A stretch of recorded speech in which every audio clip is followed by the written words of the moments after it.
Picture this, you're 7 months pregnant when the man who promised to love and protect you throws you into a raging hurricane, alone, bleeding, and going into premature labor. You think it's over. But sometimes your darkest hour becomes the moment everything changes. This is Grace Morrison's story bus, a tale of betrayal so deep it will shock you, corruption that reaches the highest levels, and a love so unexpected it will restore your faith in humanity. If you've ever felt abandoned, betrayed, or wondered if you're strong enough to rebuild your life from nothing, this story is for you. Hit that like button if you are ready for a journey that will leave you breathless. And don't forget to subscribe because stories like this remind us that we're all stronger than we know. The crystal chandelier cast dancing shadows across the mahogany dining table as Grace Morrison set down another plate of untouched food. Her 7-month pregnant belly made every movement deliberate, careful. The dinner party she had spent all day preparing was dying a slow death in their Manhattan penthouse. "Derek hasn't touched his salmon," whispered Patricia Hendricks, senior partner at Morrison and Associates law firm. Her husband nodded gravely, both sets of eyes tracking Derek Morrison as he paced near the window, phone pressed to his ear. Grace forced a smile, her hands instinctively protecting her swollen abdomen. "He's been under tremendous stress with the Henderson case." She lied smoothly. The truth was far uglier. The phone calls had started 3 weeks ago, threatening voices demanding money Derek didn't have. 200,000 by Friday, Morrison, or your pretty wife learns what real pain feels like. Derek's voice cracked through the silence. "I told you I need more time. The baby's coming soon. I can't." He caught sight of his dinner guests staring and forced a laugh. "Sorry, folks, difficult client," but Grace knew better. She had found the betting slips hidden in his briefcase. Horse tracks, underground poker games, offshore gambling sites. Her successful attorney husband had become something she barely recognized. "Perhaps we should go," Patricia murmured. Gathering her purse, the other partners followed suit, making polite excuses while their eyes lingered on Derek's pale, sweating face. Within minutes, Grace stood alone in the wreckage of her carefully planned evening. Derek slammed his phone down, crystal glasses rattling on the table. "How much this time?" Grace asked quietly. Derek's head snapped up, his bloodshot eyes wild. "What did you say?" "I found the receipts." "Derek, the loans against our house?" "The credit cards maxed out in my name." Grace's voice remained steady despite her racing heart. "How much do you owe?" The slap came without warning. Grace stumbled backward, her hand flying to her burning cheek, her other arm wrapping protectively around her unborn daughter. "You don't know what you're talking about," Derek snarled. "Everything I do is for this family, for you and that baby." "That baby," Grace's voice cracked. "This is your daughter, Derek, our daughter." Outside, thunder rumbled ominously. The weather service had issued hurricane warnings, but the real storm was brewing inside their home. Grace had built her life around this man, given up her marketing career to support his legal ambitions. Now she was trapped, 7 months pregnant and financially dependent on a man spiraling into dangerous territory. The doorbell rang. Derek's face went white. "Expecting someone?" Grace asked. Derek didn't answer. He moved to the window, peering through the blinds. A black sedan sat outside, engine running. 2 men in expensive suits stood by their door. "Get upstairs," Derek whispered urgently. "Derek, who are those men?" "I said get upstairs." He grabbed her arm roughly, his fingers digging into her flesh. "Lock the bedroom door and don't come out until I tell you." But Grace didn't move fast enough. The front door opened without a knock, and 2 men entered like they owned the place. The first was massive, his neck thick as a tree trunk. The second was smaller but somehow more frightening, his cold eyes scanning the apartment like a predator. "Evening, counselor," the smaller man said pleasantly. "Beautiful place you have here. Shame if something happened to it." Derek positioned himself between the men and Grace. "Marcus, we agreed on Friday?" "I have until Friday." Marcus Stone smiled, but it never reached his eyes. "Funny thing about agreements, Derek, they change when you lose another $500,000 last night." Grace gasped. 500,000 more. "You didn't tell your lovely wife about your little poker game," Marcus continued. "High stakes table down at the docks. Word is you bet everything on a full house that wasn't quite full enough." Grace, go upstairs. Derek pleaded, but Marcus raised a hand. Oh no, let her stay. After all, she's collateral now too. His eyes traveled deliberately to Grace's pregnant belly. Beautiful family you're building. Counselor, be a real shame if someone got hurt. The threat hung in the air like poison. Grace felt her daughter kick frantically inside her, as if sensing the danger. I'll get your money, Derek said desperately. You need to understand something. Marcus interrupted. I don't make empty threats. You have 48 hours to produce $700,000, or your family pays the price. After they left, Grace sank into a chair, her whole body shaking. $700,000. They didn't have $7,000. Derek, we have to call the police and tell them that I owe money to the wrong people. Derek's laugh was bitter. My career would be over. Everything we've worked for, gone. Everything we've worked for is already gone. Grace stood up, her voice rising. You've gambled away our house, our savings, our future, our daughter's future. Derek's face darkened. Don't lecture me about our daughter. I'm handling this. How are you handling this? The answer came with another ring of the doorbell. This time, Derek smiled for the first time in weeks. Through the peephole, Grace saw a beautiful blonde woman in her 20s, designer clothes hugging her perfect figure. Victoria, Derek breathed, opening the door. Victoria Blake swept in like she owned the place, her eyes dismissing Grace entirely. Darling, are you ready? The car's waiting? Ready for what? Grace asked. Victoria's smile was razor sharp. Didn't Derek tell you we're leaving for my family's cabin upstate? Storm's getting bait, and with your condition, she let the sentence hang. I'm not going anywhere, Grace said firmly. Derek and Victoria exchanged a look that made Grace's blood run cold. Actually, sweetheart, Derek said, his voice taking on a tone Grace had never heard before. There's something you need to know. The words hit Grace like physical blows. Derek and Victoria stood together in her living room, and suddenly everything made terrible sense. The late nights at the office, the mysterious phone calls, the way Derek had grown cold and distant over the past few months. How long? Grace whispered.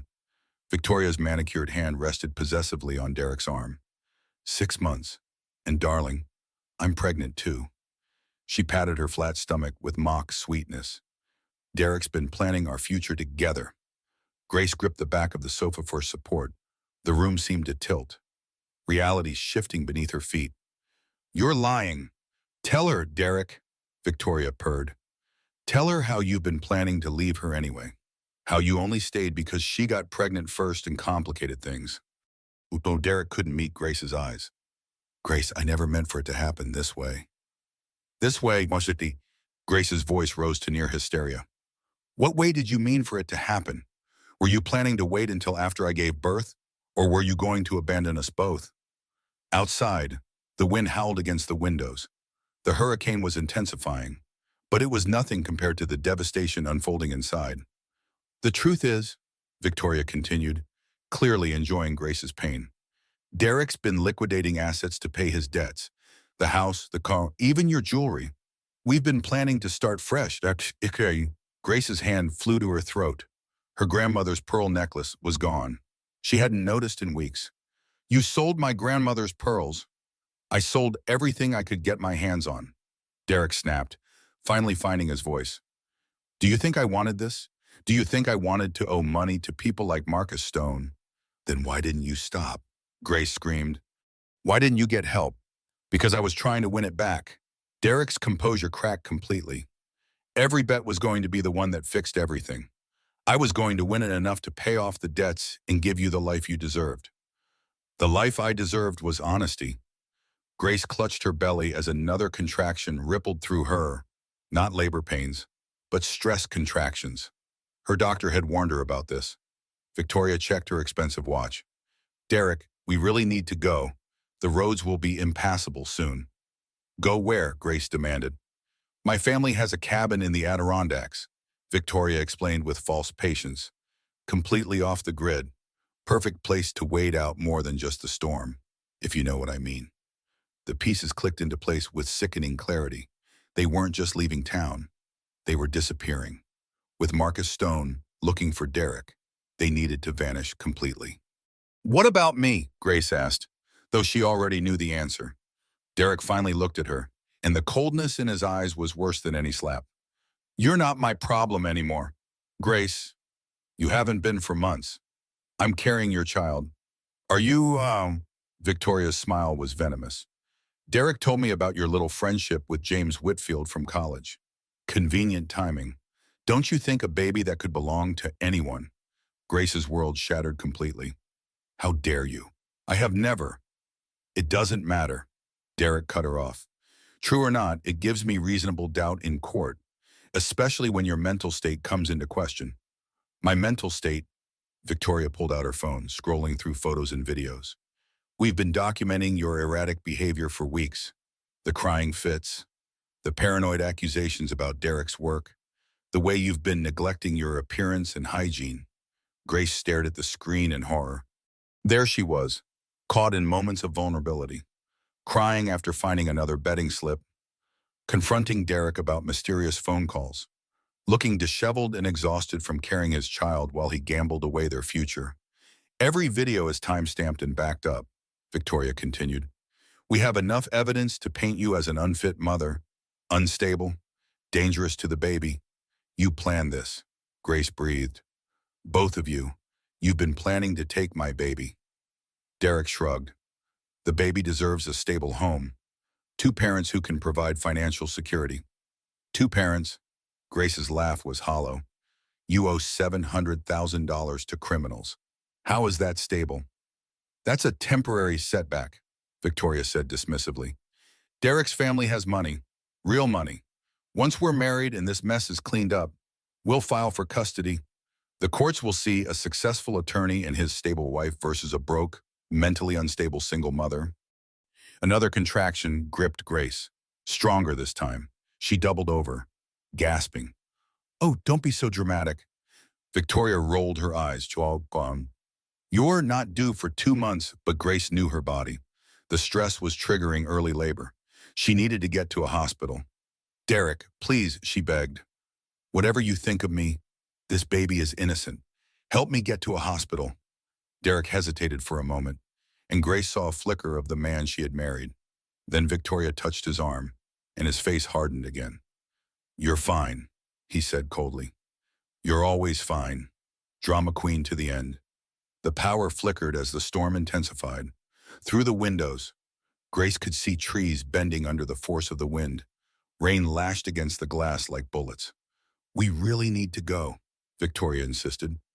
"The bridge out of the city will be closed soon." Derek nodded, moving toward the bedroom. "I'll get our bags." "Our bags?" Grace followed him. "What about my things? What about the baby's nursery?" Derek was stuffing clothes into a suitcase with mechanical efficiency. "Victoria's already bought everything we need for the baby. Better quality than anything we had here." Grace watched in horror as he packed his life away, erasing 7 years of marriage as if it had never happened. Wedding photos went into the trash. Love letters she had written him, crumpled and discarded. "Please don't do this," she whispered. "I know you're scared about the money, but we can figure it out together. We always have." Derek paused, his hand on their wedding album. For a moment, Grace thought she had reached him. Then he threw the album in the trash with everything else. "There is no we anymore. Grace, there hasn't been for a long time." A massive gust of wind shook the building. The lights went out completely, plunging them into darkness. Emergency lighting kicked in, casting everything in an eerie red glow. "Perfect," Victoria muttered, as if this night couldn't get any worse. But for Grace, it was about to get much worse, because as Derek zipped up his suitcase and turned toward the door, she realized with crystalline clarity that they weren't just leaving her behind.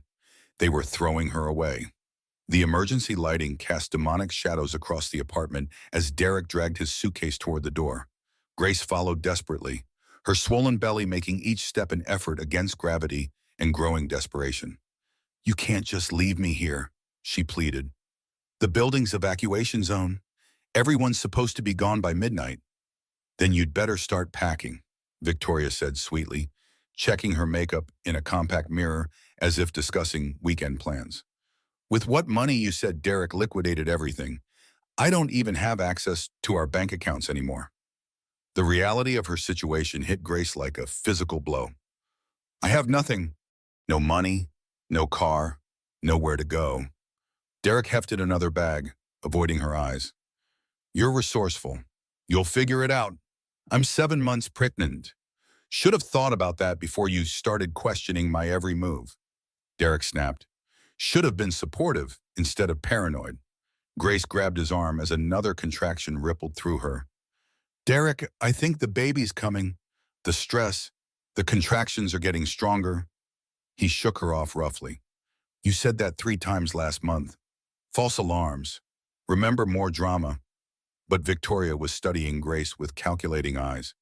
Actually, Derek, maybe we should call someone. If something happens to her after we leave. What? You're worried about liability. Derek laughed bitterly. She's not our responsibility anymore. The building shuddered under another massive gust. Through the windows, Grace could see debris flying through the air like missiles. Street signs bent at impossible angles. Cars were already floating on the street below. The lobby called earlier, Grace said desperately. They're shutting down the elevators at 11:30. Emergency services won't respond during the storm. If I go into labor here alone, then you shouldn't have driven me to this point. Derek's voice was ice. You want to know the truth. Grace, this is your fault, all of it. How is your gambling addiction my fault? Because you never believed in me. Derek exploded. Every bet I made was trying to give you more. A bigger house, better life, security for our family, but nothing was ever enough. You always wanted more. More, more. Grace stared at him in disbelief. I never asked for any of that. I asked you to come home for dinner. I asked you to talk to me. I asked you to be present for your daughter. Don't lecture me about being present, Derek snarled. I worked 80-hour weeks while you sat here playing house.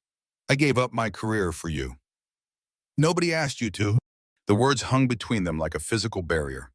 7 years of marriage, reduced to recriminations and blame. Grace felt something die inside her chest, something that had been holding on despite everything. Victoria clapped slowly. Wonderful. Very therapeutic. Now can we please go? The car service is waiting downstairs. Derek shouldered his bag and moved toward the door. Grace blocked his path. I won't let you take my baby. You don't have a choice, Derek said quietly. When this is over, when the courts see what kind of mother you really are, you'll have supervised visitation at best. What kind of mother I really am? Grace's voice cracked. What does that mean? Victoria pulled out her phone again, scrolling through videos. Exhibit A, here you are at 3 a.m. screaming at Derek about imaginary affairs. Exhibit B, you throwing dishes when he came home late from work. Exhibit C, you crying hysterically because he forgot to buy milk. Each video was a moment of pain, taken out of context and weaponized. Grace recognized herself, but couldn't recognize the narrative they were building. You were having an affair, she whispered. I wasn't imaginary about that. Prove it, Victoria smiled. Prove I'm not just a colleague Derek confided in about his troubled marriage. Prove those weren't work dinners and strategy sessions. Grace realized with growing horror how carefully they had planned this. Every moment of her emotional breakdown, documented and preserved. Every tear she had shed over Derek's betrayal, turned into evidence of her instability.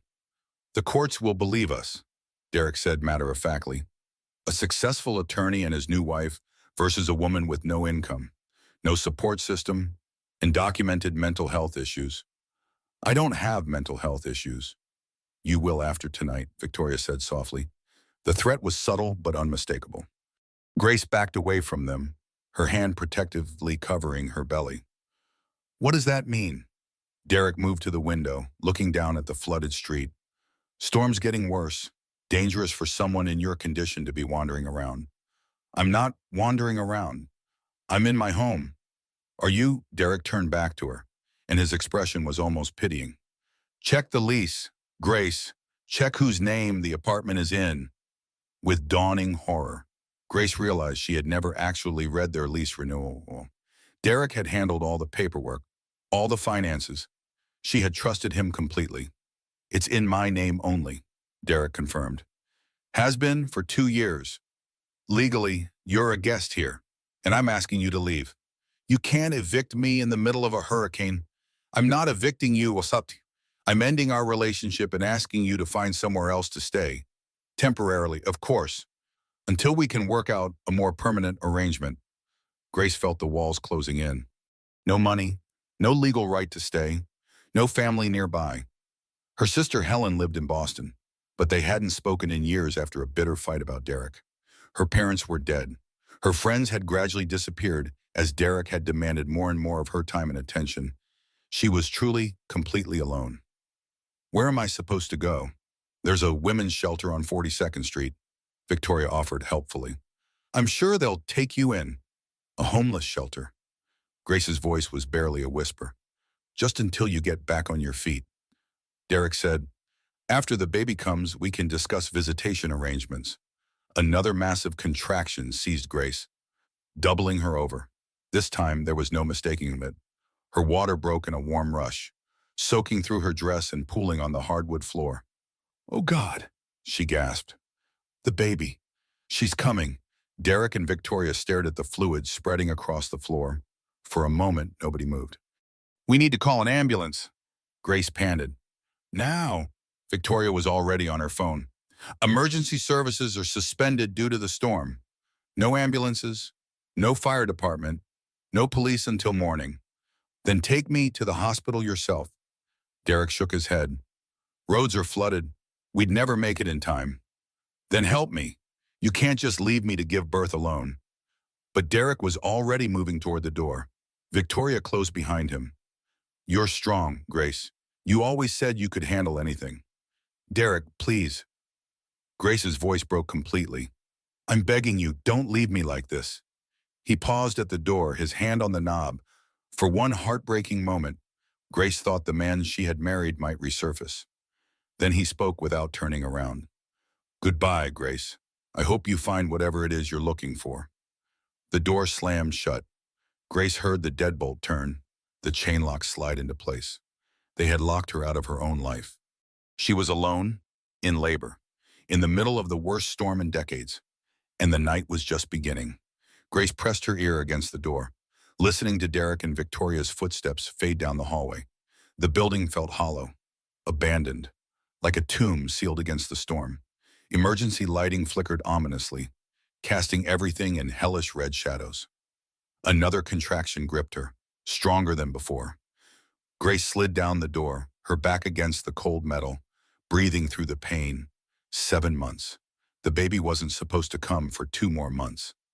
It's okay, sweetheart, she whispered to her belly.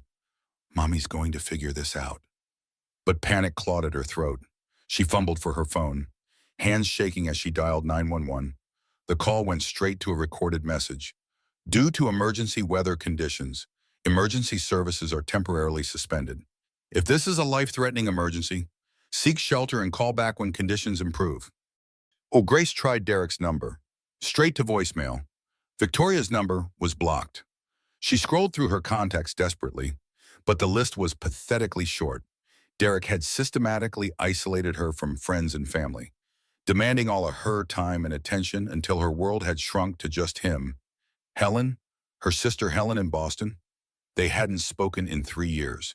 Not since Helen had tried to warn Grace about Derek's possessive behavior. Helen had called him controlling, manipulative. Grace had chosen Derek over her sister's concerns. Now, with shaking fingers, she dialed Helen's number. Grace, Helen's voice was sharp with surprise. What's wrong? Helen, thank God. I need help. I'm in labor and Derek. The words tumbled out in a rush. Slow down. You're in labor. Where's Derek? He left me. He's been having an affair, and he left me alone in the apartment, and I'm locked out. And Grace, you're not making sense. Take a deep breath. Which Grace tried to explain, but another contraction hit mid-sentence, leaving her gasping. I'm calling you an ambulance, Helen said immediately. Emergency services are suspended. Hurricane warning. Helen, I don't know what to do. There was a long pause.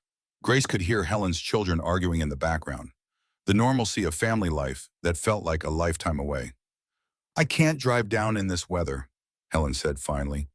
The highways are closed, but I can call some hospitals, see if anyone can help. Please hurry. Something's wrong. The baby's not supposed to come yet. Grace, listen to me. Go to the lobby. Find the building manager. They have to help you. The building evacuated. Everyone's gone. Another pause. Grace could practically hear Helen thinking, okay, can you get to a hospital on your own? Grace looked around the empty hallway, at the elevator with a sign reading, out of service, emergency only. The stairwell was the only option, 23 floors down to a flooded street with no transportation. I don't think so. Then we need to prepare for you to deliver this baby yourself. The words hit Grace like ice water. Helen, I can't. Yes, you can. You're stronger than you know. Grace, you always have been. Helen's voice became crisp, professional. As a family court judge, she had dealt with countless emergencies. First, find clean towels and hot water if you can. Do you have a first aid kit? Grace struggled to her feet, another contraction making her vision blur. I think so. In the bathroom. Good. Get that. And Grace, if Derek really did what you're saying, if he abandoned you like this, I'm going to make sure he pays for it. The line crackled with static as the storm intensified. Grace could hear Helen's voice breaking up. Helen, are you there? Nothing but static. The cell towers were probably down. Grace was truly alone now. She made her way back to the apartment door and tried the handle one more time. Still locked. Derek had taken his keys and left her with nothing, but Grace remembered the spare key hidden in the emergency exit stairwell. Derek had shown it to her years ago, back when he still trusted her with such things. She hadn't thought about it in years. The stairwell was pitch black, emergency lighting failing to penetrate the concrete darkness. Grace used her phone's flashlight, feeling along the door frame until her fingers found the magnetic key holder. Thank God. It was still there. She made it back to the apartment just as another contraction hit. This time, it brought her to her knees. The pain was intense, radiating from her back through her entire body. Something was definitely wrong. In the bathroom, Grace found towels and basic supplies. The first aid kit was expired, but better than nothing. She tried to remember everything from her childbirth classes, but they had focused on hospital births with medical professionals. Nobody had prepared her for this. Her phone rang, an unknown number. Grace, it was a man's voice, unfamiliar but warm. This is James Whitfield. I got your number from Helen Carter. She said you needed help. James Whitfield. Grace vaguely remembered him from college, a computer science major who had harbored a quiet crush on her freshman year. She had barely thought about him since graduation. James, how did you? Helen called everyone she could think of in New York. I live in Manhattan, about 6 blocks from you. I'm coming to get you. You can't. The streets are flooded. Emergency vehicles aren't even running. Grace, I have a military-grade vehicle and experience driving in combat zones. Trust me, I'm coming. Something in his voice was incredibly reassuring. Grace found herself believing him. The baby's coming early, she said quietly. I know. Helen told me. How far apart are the contractions? Grace tried to focus through the pain. Maybe 5 minutes, they're getting stronger. Okay, I'm about 20 minutes away. Can you hang on that long? I think so. Grace, James's voice became gentle. What Derek did to you, leaving you alone like this, and it's unforgivable. But you're going to be okay. Both of you are going to be okay. For the first time in hours, Grace felt a spark of hope. Someone was coming. Someone who didn't blame her or judge her or see her as a burden to be discarded. Someone who thought she was worth saving. But as she hung up the phone and another massive contraction doubled her over, Grace realized that 20 minutes might be too long. The baby was coming whether anyone was there to help or not. She was about to face the most challenging experience of her life completely alone. In an abandoned building, while the storm of the century raged outside, and somewhere in the darkness, she found a strength she didn't know she possessed. 23 minutes later, Grace heard something impossible, an engine outside her building. Through the rain-lashed windows, she saw headlights cutting through the storm like twin suns. A massive black vehicle sat in 3 feet of floodwater, its engine rumbling with mechanical confidence. Grace's contractions were now 3 minutes apart. She had managed to get herself clean towels and was trying to remember breathing techniques when she heard heavy footsteps in the stairwell. Someone was climbing 23 flights in the dark. Grace? The voice echoed up the concrete shaft. Grace Morrison, here, she calls back, her voice weak. 23rd floor. The footsteps quickened. Grace dragged herself to the door, fumbling with the locks. When it opened, she found herself face to face with a man who looked nothing like the skinny computer science student she remembered from college. James Whitfield had become someone entirely different. Tall, broad-shouldered, with the kind of quiet confidence that came from real success. His clothes were expensive but practical, and his dark eyes held an intensity that took her breath away. Grace. His voice was gentle, but his gaze quickly assessed her condition. How are you doing?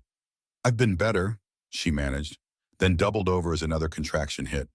James caught her easily, supporting her weight like she was made of air. Okay, we need to get you to a hospital, now. Can we make it in this storm?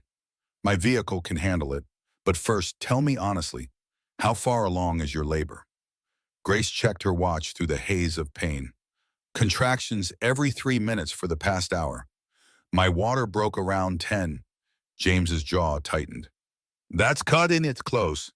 Can you walk? I think so. Then let's go. Right now. He helped her gather a few essential items. Her purse, identification, a change of clothes. Grace was amazed by his efficiency, his complete lack of panic in the face of her crisis. James, she said as they prepared to leave, why are you doing this? We barely knew each other in college. He paused in the doorway, something unreadable crossing his face. Because everyone deserves to have someone in their corner when everything goes wrong. And because, he hesitated, because I never forgot you. Grace, even after all these years. The admission hung between them as they made their way to the stairwell. Grace leaned heavily on his arm, pausing every few floors when contractions hit. James never rushed her, never showed impatience, just waited quietly until she could continue. What do you do now? Grace asked during one rest stop, partly to distract herself from the pain. I founded a tech company. We develop emergency response systems for hospitals and first responders. His voice was matter-of-fact, but Grace sensed there was more to the story. Successful. Successful enough to afford the kind of vehicle that can drive through a hurricane. They reached the lobby to find it completely flooded. Water lapped at the edges of the elevator bank, and debris floated like urban driftwood. This is impossible, Grace breathed. No, James said firmly. This is just difficult. He lifted her in his arms like she weighed nothing, carrying her through the floodwater toward the entrance. Outside, the storm was a living thing, wind howling with fury that seemed almost personal. But James's vehicle, some kind of modified military surplus truck, sat steady against the chaos. Army surplus, Grace asked as he helped her into the passenger seat. Custom built. I have some unusual hobbies. The interior was spotless, high-tech, with communication equipment that looked government-grade. Grace found herself wondering exactly how successful James's company had become. Hospital's about 12 blocks, James said, starting the engine. We'll be there in 10 minutes. But as they pulled into the street, Grace realized their problems were just beginning. The city had become an alien landscape. Cars sat abandoned in floodwater. Street signs lay twisted on the ground. Power lines sparked dangerously in the wind. And then Grace saw something that made her blood freeze. James, she whispered. That's Derek's car. A silver BMW sat partially submerged 2 blocks ahead, its hazard lights blinking weakly. Through the rain-streaked windshield, Grace could see 2 figures arguing inside. I'm on. You want me to stop? James asked. Grace's first instinct was yes. Despite everything, Derek was still her husband, still the father of her child. But then she remembered his cold eyes as he locked her out, Victoria's cruel smile as they left her to give birth alone. No, she said quietly. Keep driving. As they passed the stranded BMW, Derek looked up. Through the storm and darkness, his eyes met Grace's across the floodwater. His mouth opened in shock, then twisted with something that might have been rage or regret. Grace turned away. whatever Derek was feeling now. It was too late. Grace, James's voice was concerned. You okay, Mom? Better than okay, Bitten. She realized with surprise. For the first time in months, I'm exactly where I need to be. Another contraction hit, stronger than any before. Grace gripped the door handle, breathing hard. Hospital's right ahead, James said urgently. Hang on. But as they turned the corner, Grace's heart sank. The hospital entrance was dark. Emergency vehicles clustered around the building. A large sign read, Emergency Services temporarily relocated due to flooding. Where did they relocate to? Grace gasped. James was already on his radio, speaking in clipped, professional tones. This is Whitfield. I need emergency medical location for downtown Manhattan. Woman in active labor, approximately 34 weeks. The response crackled through static, but Grace caught the essential information. The nearest functioning facility was 40 minutes away in good weather. James, Grace said quietly, I don't think we have 40 minutes. He looked at her carefully, taking in her pale face, the way her hands gripped her belly. How do you feel? Like this baby is coming right now.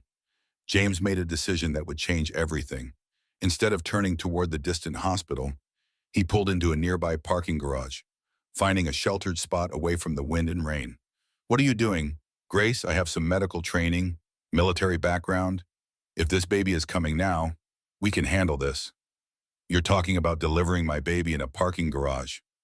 I'm talking about keeping you and your daughter safe, whatever it takes. Grace looked into his eyes and saw something she hadn't seen in years. Absolute, unwavering commitment, not to an idea of her or what she could give him, but to her as a person worth protecting. Okay, she whispered. Okay. And as another contraction gripped her, Grace realized that sometimes salvation came from the most unexpected places. Sometimes the person who saved you was someone you had forgotten you knew.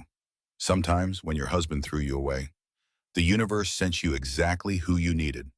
2 hours later, Grace held her daughter for the first time. Emma Rose Morrison, 5 pounds, 3 ounces of perfect, breathing miracle. Despite being 7 weeks premature, she was healthy, her tiny fingers gripping Grace's with surprising strength. She's beautiful, James said softly. He had handled the emergency delivery with steady hands and calm competence, talking Grace through every moment. Now he sat beside her in the emergency room where they had finally arrived, exhaustion written across his features. I can't believe she's okay, Grace whispered, stroking Emma's downy hair. I can't believe we're both okay. The storm had passed, leaving New York battered but surviving. Emergency services were back online, and Mount Sinai Hospital had taken Grace and Emma immediately upon arrival. The medical staff was amazed by James's field delivery. Everything had been done perfectly. You saved us, Grace told him. Both of us. James shook his head. You saved yourself. I just helped a little. Dr. Patricia Chen entered the room with a smile. Good news. Emma's premature, but her vital signs are excellent. Her lungs are developed enough that we don't anticipate any complications. You can probably take her home in 2 or 3 days. Home, the word hit Grace like a physical blow. She didn't have a home anymore. Doctor, she said carefully, there might be some complications with living arrangements. My husband and I are separated. Bara Chen's expression became concerned. Do you have somewhere safe to stay with the baby? Grace looked helplessly at James. She had money for maybe 2 nights in a cheap hotel, then nothing. No job, no income, no family support except for Helen in Boston. She can stay with me, James said without hesitation. I have plenty of space, and it would be temporary, just until she gets back on her feet. James, I can't ask you to. You're not asking. I'm offering. His voice was firm. Grace, you just gave birth in a parking garage during a hurricane. You've been through enough. Let me help. Dr. Chen looked between them. Are you family, Mr. Whitfield, James Whitfield? And no, we're old friends from college. He pulled out his wallet, showing identification. I can provide references, character witnesses, whatever you need. Doctor. Chen studied his ID, her eyebrows rising slightly. Whitfield Technologies. You're that James Whitfield. Grace looked confused. What? His company developed the emergency response system we use here. Dr. Chen explained. Mr. Whitfield donated the software to hospitals nationwide after his own family was affected by medical emergencies. James looked uncomfortable with the attention. It seemed like the right thing to do. Grace stared at him with new understanding. The expensive clothes, the military-grade vehicle, the calm competence in crisis. James wasn't just successful. He was someone who used his success to help people. Well, Dr. Chen said, I think Emma would be in good hands. But Mrs. Morrison, you'll need to consider the legal implications of your living situation, especially regarding custody. The word custody sent ice through Grace's veins. Derek. In the chaos of labor and delivery, she had almost forgotten about Derek's threats to take Emma away. Doctor, my husband, ex-husband, he said he was going to file for custody. He has lawyers, money. I have nothing. You have your daughter, Dr. Chen said gently, and you have documentation of abandonment. Any man who leaves his wife in labor during a hurricane is going to have a difficult time convincing a court he's fit for custody. James's phone buzzed. He glanced at it, his expression darkening. What is it? Grace asked. News alert. Derek and Victoria were rescued from floodwaters early this morning. They're claiming they tried to come back for you but couldn't get through the storm. Grace's blood ran cold. They're lying. I know, but it's his word against yours. And the court will believe a successful attorney over a homeless new mother, Grace finished bitterly. James studied her for a long moment. Grace, what if that wasn't true? What if you had resources of your own? I don't understand. I meant what I said about helping you. Not just with a place to stay. I have lawyers, investigators, resources. If Derek wants a fight, he'll get one. James, why would you do that for me? We barely know each other anymore. He was quiet for so long that Grace thought he wouldn't answer. When he finally spoke, his voice was soft. Because 15 years ago, you were the kindest person I knew. You tutored me in statistics when I was failing. You listened when my parents were getting divorced. You made me feel like I mattered. He paused. And because that kindness helped shape who I became. Everything good in my life started with believing I was worth something. You gave me that. Grace felt tears prick her eyes. She had no memory of tutoring James, barely remembered their interactions from college. But clearly, those small acts of kindness had meant everything to him. I still can't let you, you're not letting me do anything. James interrupted. I'm choosing to help because it's right. Because Emma deserves to stay with her mother, and because, he hesitated, then forged ahead. Because I'd like the chance to get to know you again. Both of you. Grace looked down at Emma, sleeping peacefully in her arms. For the first time since this nightmare began, she felt like maybe everything would be okay. But she had no idea that across town, Derek was already on the phone with his lawyers, and that Victoria had a plan that would test every assumption Grace had made about safety, justice, and the people she thought she could trust. The battle for Emma was just beginning. 3 days later, Grace sat in James's penthouse apartment, nursing Emma while scrolling through news articles about Derek's heroic rescue efforts during the hurricane. According to the media, he had spent hours searching for his troubled wife, only to find her safely delivered by a mysterious benefactor. He's spinning this perfectly, Grace said bitterly. Look at this quote. I'm just grateful Grace and the baby are safe. I hope we can work together to provide the best possible life for our daughter. James looked up from his laptop, where he was reviewing legal documents. His lawyers are good, I'll give them that. But lies have a way of unraveling under scrutiny. Grace's phone rang. Helen's name flashed on the screen. Grace, thank God you're okay. I saw the news. Helen's voice was tight with worry. Are you really staying with James Whitfield? You're the one who called him, Grace pointed out, to rescue you from immediate danger, not to move in with him. Grace, do you understand how this looks? You give birth during your separation and immediately move in with another man. It's not like that. It doesn't matter what it's like. It matters how it looks in court.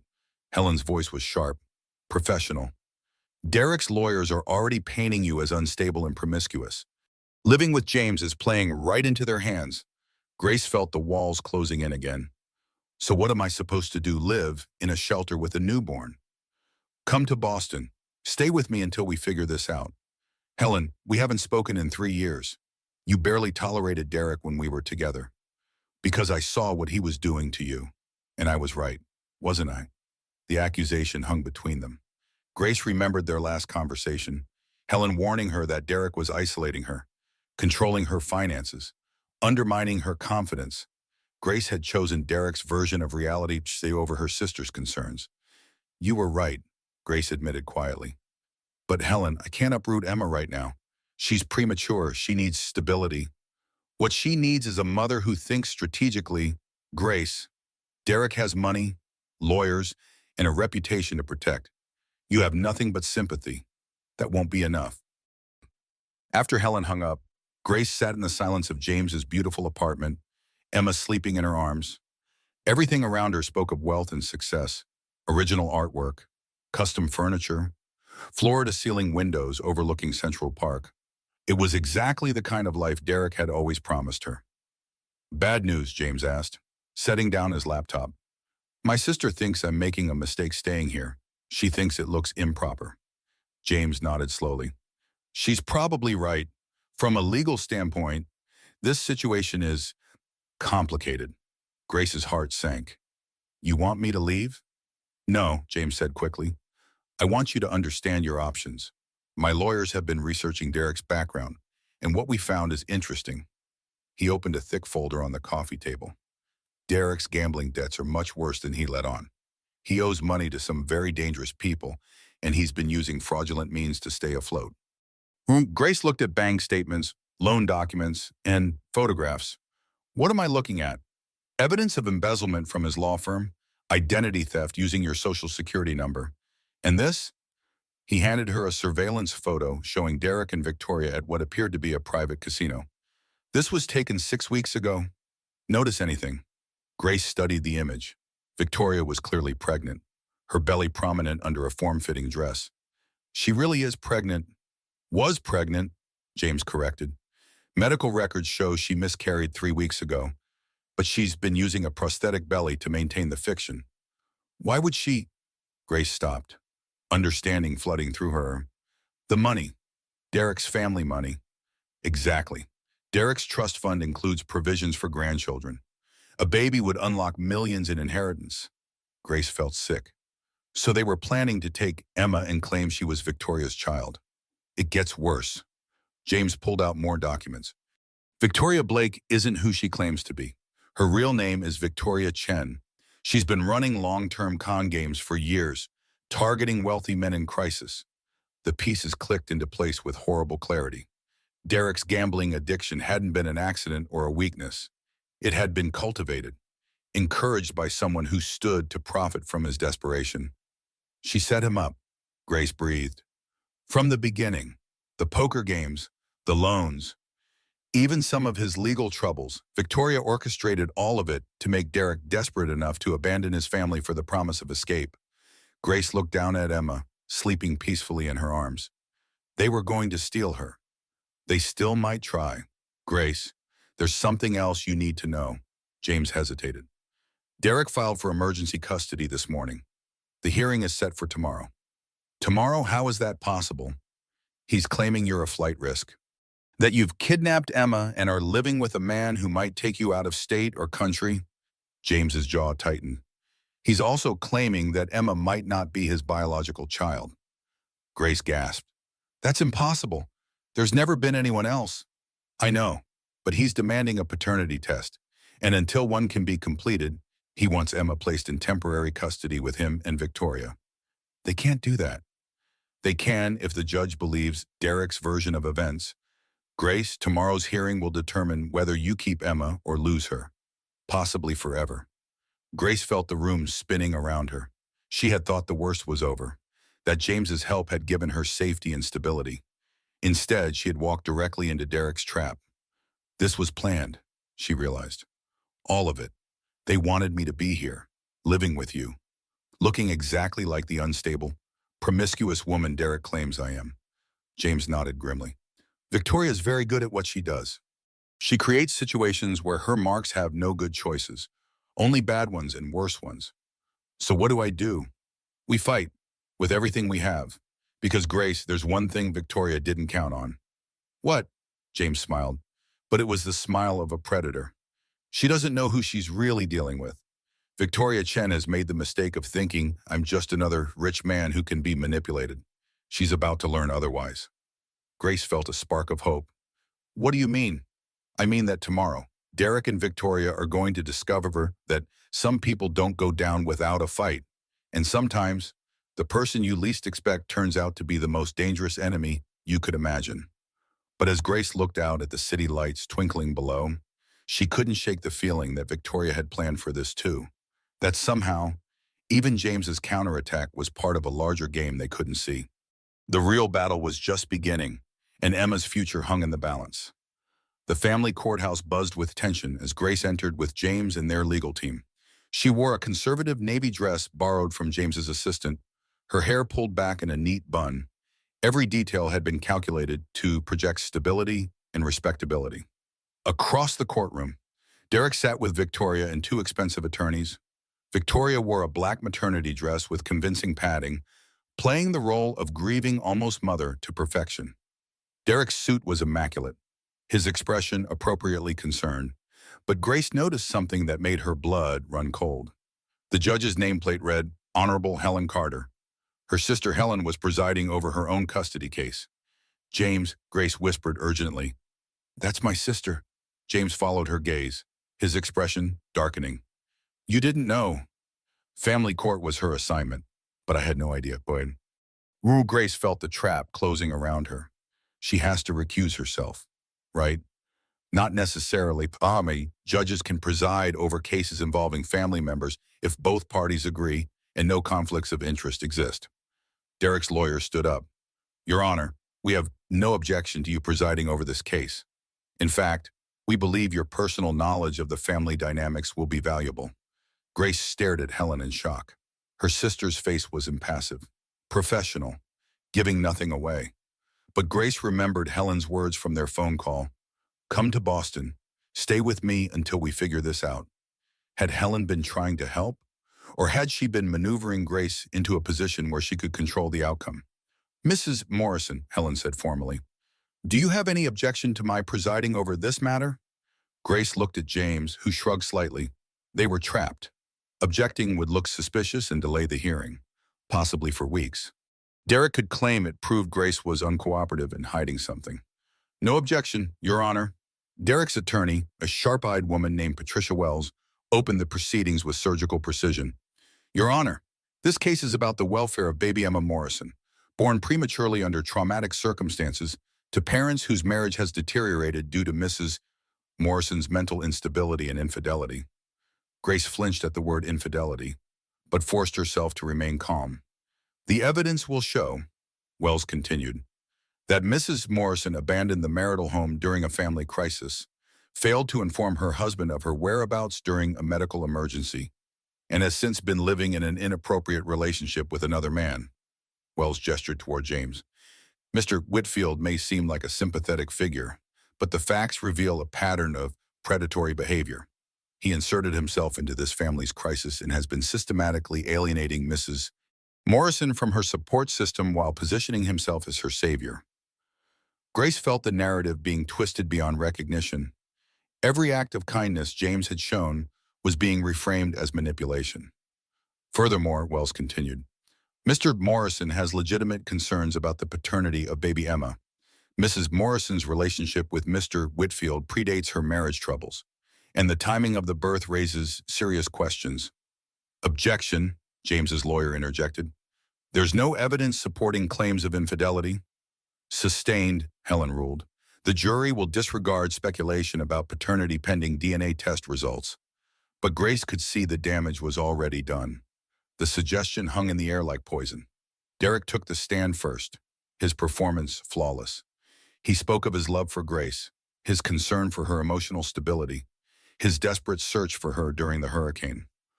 I blame myself, he said, his voice breaking convincingly. I should have seen how pregnancy was affecting her mental state. The mood swings, the paranoid accusations, the way she pushed away everyone who tried to help her. Can you describe Mrs. Morrison's behavior in the weeks before Emma's birth? Wells asked. She became convinced I was having an affair. She went through my phone, followed me to work, accused my colleagues of lying for me. When I tried to get her professional help, she became violent. Violent. She threw things, dishes, books. She hit me once when I came home late from a client dinner. Derek touched his cheek dramatically. I was afraid for the baby's safety. Grace gripped James's hand so tightly her knuckles went white. Every incident Derek described had actually happened, but stripped of context. They painted her as an unstable, violent woman. When it was Grace's turn to testify, she told the truth. Derek's gambling, the threats from loan sharks, the night he threw her out in the storm. But under Wells's cross-examination, every truth sounded like a lie. Mrs. Morrison, you claim my client abandoned you during the hurricane. But isn't it true that you chose to leave the apartment? He locked me out, after you had already gathered your belongings and called Mr. Whitfield to pick you up. Grace's lawyer objected, but the damage was done. Wells was creating reasonable doubt about every aspect of Grace's story. You've known Mr. Whitfield since college, correct? Yes, and you contacted him the night Emma was born. My sister gave me his number. But you could have called your sister directly for help. The phones were down. Yet somehow Mr. Whitfield received your call and was able to reach you within minutes. Grace realized with growing horror that Wells was making it sound like she and James had planned everything in advance. The hearing lasted 6 hours. Derek's team presented medical records showing Grace's emotional instability during pregnancy. They had character witnesses testifying to her erratic behavior. They even had security footage from her apartment building showing her leaving with suitcases.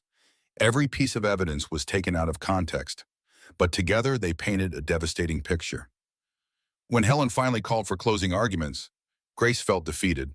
Derek's lawyers had turned her survival into abandonment, James's kindness into manipulation, her love for Emma into selfish possession. But then James's lawyer stood up with a different kind of evidence. Your Honor, we've listened to a carefully constructed narrative designed to blame Mrs. Morrison for Mr. Morrison's failures as a husband and father. But documentation tells a different story.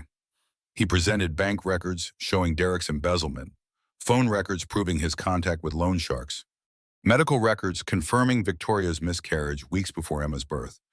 This case isn't about Mrs. Morrison's fitness as a mother. It's about Mr. Morrison's desperation to escape the consequences of his own actions by stealing a child he abandoned. But Grace could see Helen's expression throughout the presentation. Cold, analytical, unmoved by the evidence of Derek's crimes. When Helen finally spoke, her voice was quietly devastating. Based on the evidence presented, I find that Mrs. Morrison has failed to demonstrate stable living arrangements or financial resources adequate for raising a premature infant. Temporary custody of Emma Morrison is hereby awarded to Mr. Derek Morrison, pending completion of paternity testing and further hearings. The words hit Grace like physical blows. She stood up, Emma crying in her arms.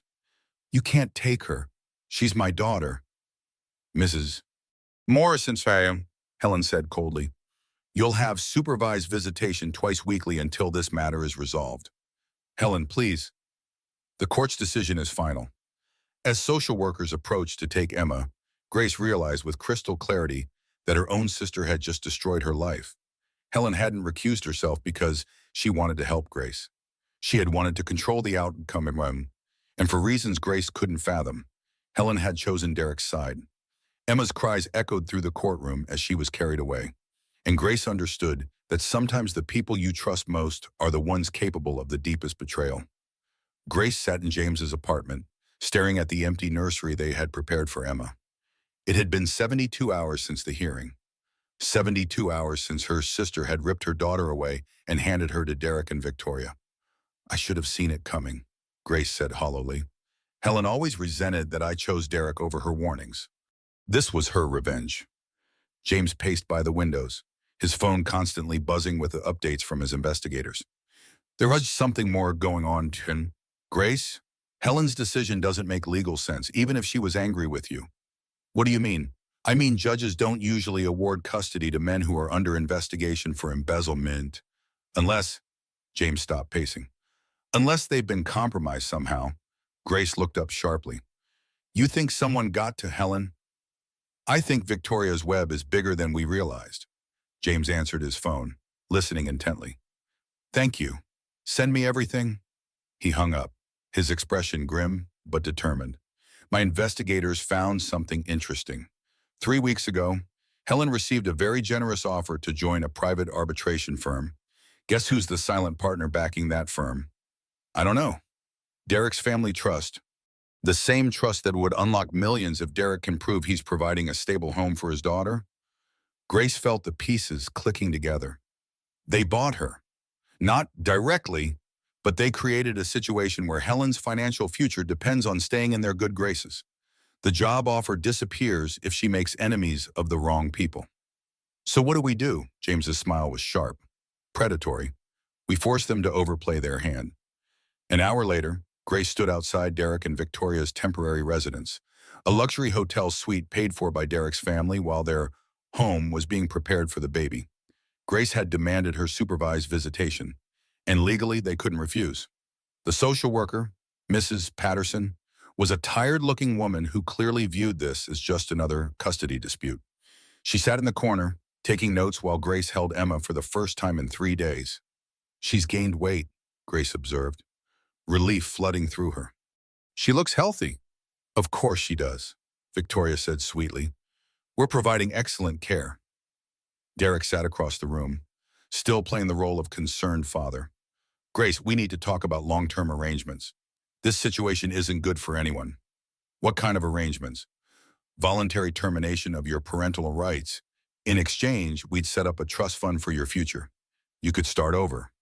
Maybe go back to school. Grace stared at him. You want me to sell my daughter? I want what's best for Emma. You're homeless, unemployed, emotionally unstable. We can give her everything. You're a criminal who's about to be indicted for embezzlement. Derek's mask slipped for just a moment. Those charges won't stick. I have excellent lawyers. And I have something better. Grace pulled out her phone, showing a text message. That's from Detective Martinez of the NYPD. Seems your loan shark friend Marcus Stone was arrested this morning. He's very interested in making a deal with prosecutors. Derek's face went pale. What does that have to do with anything? Marcus is claiming you hired him to intimidate me, that you paid him to make threats that would justify throwing me out of the apartment. He has recordings, Derek, of you planning to have me declared mentally unfit so you could take Emma. Victoria stood up quickly. That's ridiculous. Marcus Stone is a criminal. Who would believe? A grand jury. Apparently, they've issued indictments for conspiracy, fraud, and child endangerment. The room went very quiet. Mrs. Patterson looked up from her notes, suddenly paying attention. There's more, Grace continued. Victoria, the FBI knows about your real identity. Victoria Chen, wanted in 3 states for fraud and identity theft. They also know about your fake pregnancy and your plan to claim Emma as your biological child. Victoria's composure cracked completely. You can't prove any of that. And actually, I can... Grace stood up, still holding Emma. Because James didn't just have you investigated, he had you recorded. Every conversation, every plan, every admission of guilt. James stepped out of the bathroom where he had been hiding with the recording equipment and FBI agents. Victoria Chen, Derek Morrison, you're under arrest. The room exploded into chaos. Derek lunged toward Grace, but federal agents restrained him. Victoria tried to run, but there was nowhere to go. This is entrapment, Derek screamed. You set us up. You set yourselves up, Grace replied calmly. We just gave you enough rope. Mrs. Patterson stared in shock as FBI agents read Derek and Victoria their rights. I need to call my supervisor. Already done, said Agent Sarah Kim, appearing in the doorway. Mrs. Morrison, you're free to take Emma home. But Grace wasn't finished. There's one more person who needs to answer for this. An hour later, Helen Carter sat in her chambers as FBI agents presented evidence of her corruption. The job offer, the financial incentives, the impossibly biased custody decision. You sold my daughter, Grace said quietly. Your own niece. Helen's professional composure finally cracked. You don't understand the pressure I was under. My husband's medical bills, the kids' college tuition. I needed that job. So you decided Emma was an acceptable sacrifice. I thought Derek would be a better father than you thought, that maybe you were being emotional and irrational like you always were as a kid. Grace felt a deep sadness for the sister she had lost long before this betrayal. The Helen I remember wouldn't have done this for any amount of money. The Helen you remember was naive about how the world really works. No, Grace said firmly. She was someone who believed in justice. I'm sorry you forgot that. As federal agents escorted Helen away, Grace realized that some betrayals cut so deep they change you forever. But sometimes surviving them makes you stronger than you ever imagined you could be. 6 months later, Grace stood in the nursery of her new apartment, watching Emma sleep peacefully in her crib.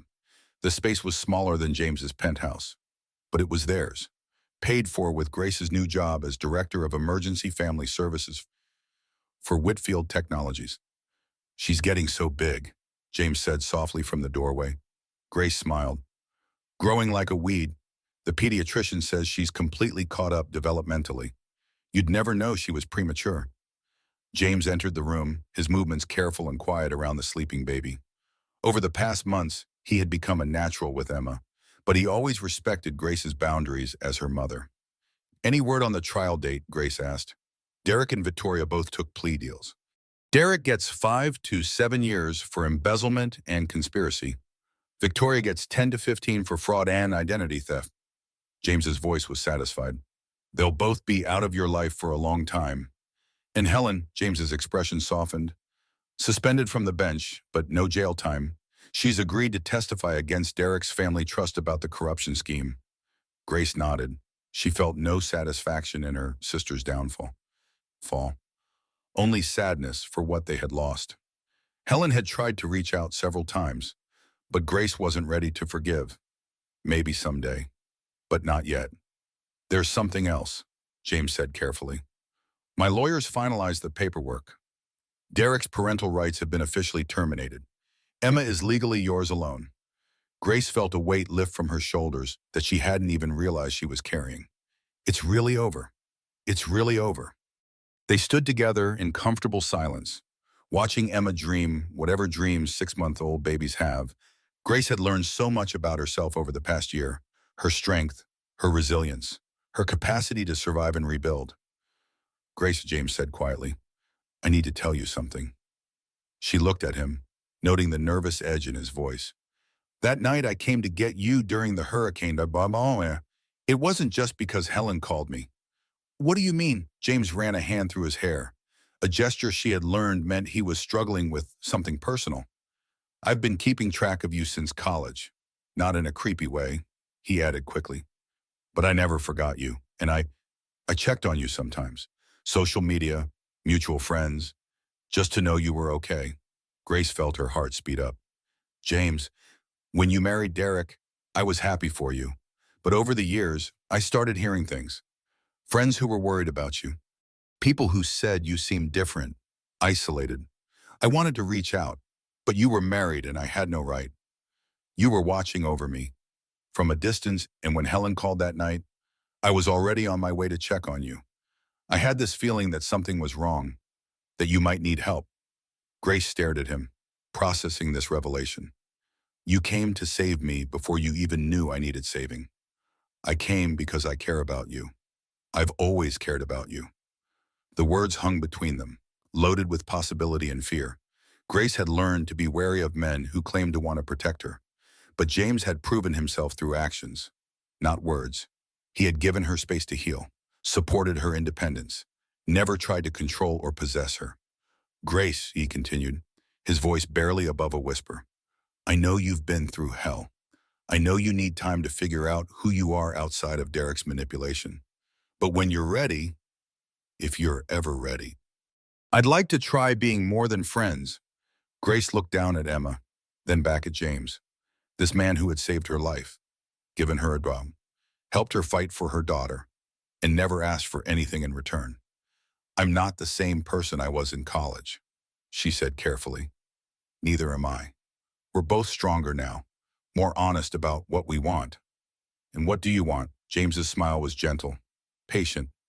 I want to build something real with you, something based on choice, not desperation or loneliness or need, something that makes us both better.